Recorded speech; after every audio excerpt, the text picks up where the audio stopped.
So good evening to Anatol. So I'm moving on to another very important topic in basic mechanical engineering.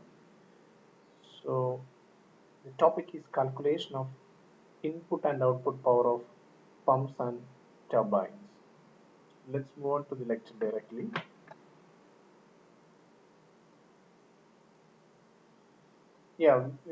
Here first of all we are going to find out the overall efficiency of a centrifugal pump.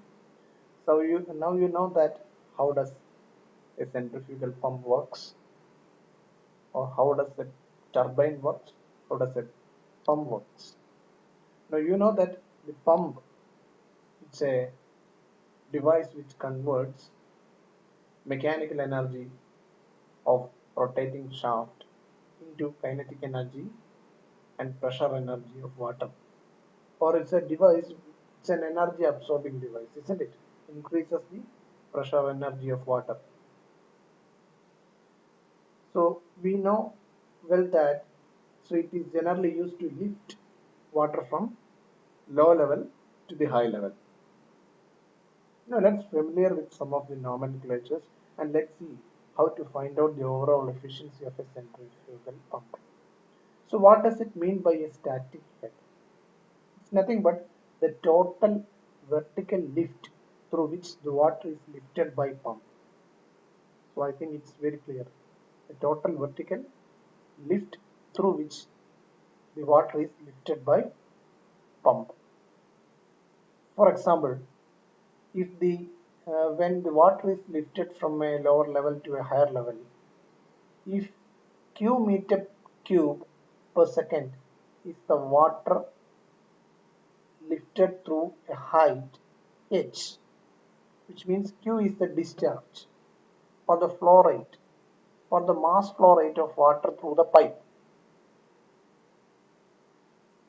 and when that water which is having a flow rate q meter cube per second is lifted to a height h, then of course the work done per second is rho into g into q into h. So where rho is the mass density of water, which is 1000 kilogram per meter cube. For water, the density is uh,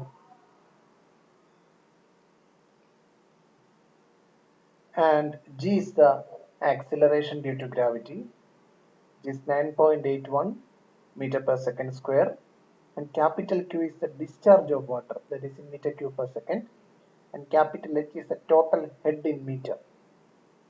Okay, so P is the power. We need some input, isn't it? Input power is required. How does a pump works? It, as any device, it also needs some input power. So from where it gets the input? For example, an electric motor. Assume the case of the domestic centrifugal pump at your home, which is used for pumping the water from the well to the tank. So what is the input power you have given? Yes, of course, the electric, isn't it? Electricity. Similarly, so here the P is the power supplied from an electric motor to the pump in kilowatt, which is the input power. And then the output power. What would be the output power of the pump is equal to?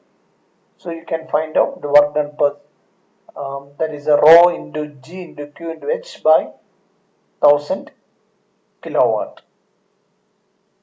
That is the output power of the pump. So how to find out the overall efficiency? Output power by the input power. You know that rho into G into Q into H by 1000 is the output power and P is the input power. So this would be the expression, rho into G into Q into H by 1000 P kilowatt.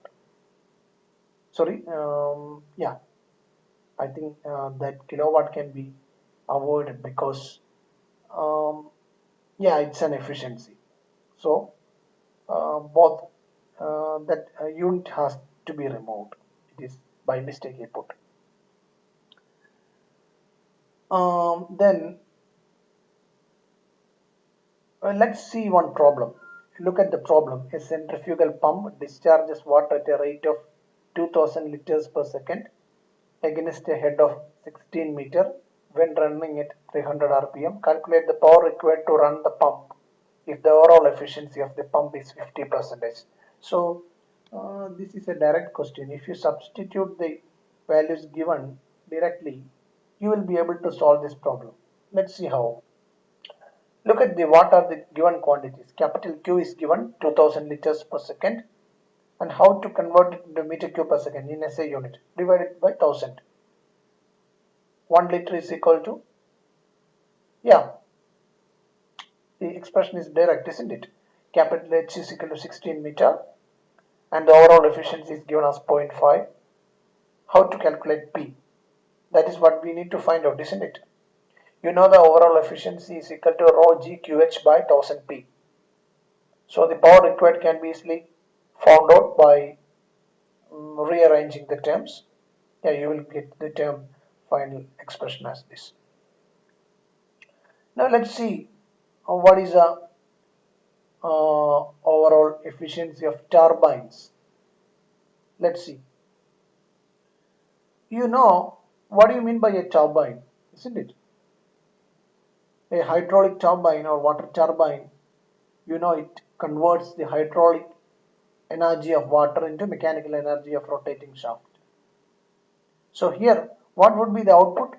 Mechanical energy. That is the output to turbine, isn't it? Is the output.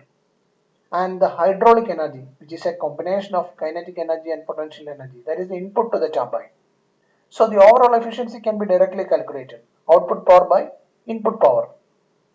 For example, assume the case of a Pelton wheel. So we learned about different turbines, Pelton wheel, Francis turbine, and Kaplan turbine. Let's see about the Pelton wheel. It's an impulse turbine. Hope you are remembering. The Pelton wheel, you know the what is the input power? It's nothing but the kinetic energy of the jet striking the bucket.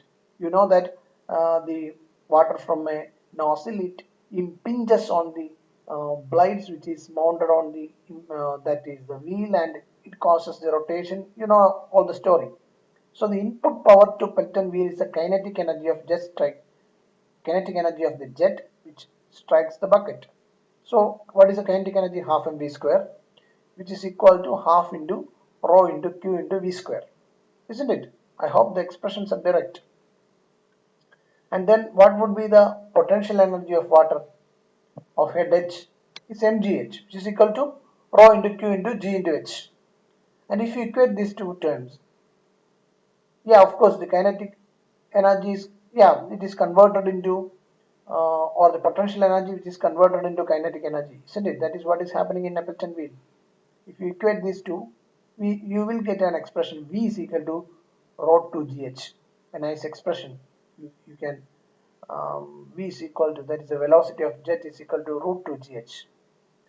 And here, if A is the area of cross section of the jet striking the bucket, then the discharge from the nozzle, using the continuity expression, you can write AQ is equal to A into V, where A is the area of the jet in meter square, and V is the velocity of the jet in meter per second.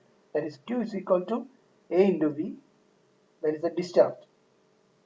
Okay, so what would be the output power? How you will be able to find out the output power? That is a power of shaft. It can be measured directly. That is a P, that is the output power in kilowatt. So overall efficiency is equal to output power by input power. So P into 1000 divided by rho into Q into G into H. You will be able to find out the overall efficiency. 1000 P by rho Q G H.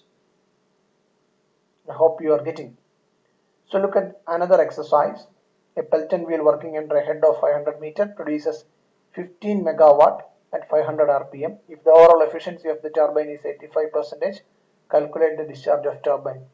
If you substitute all the quantities are given, I am giving it as a home assignment, do it. If you substitute the quantities in this expression directly, you will be able to find out the discharge. Okay, thank you.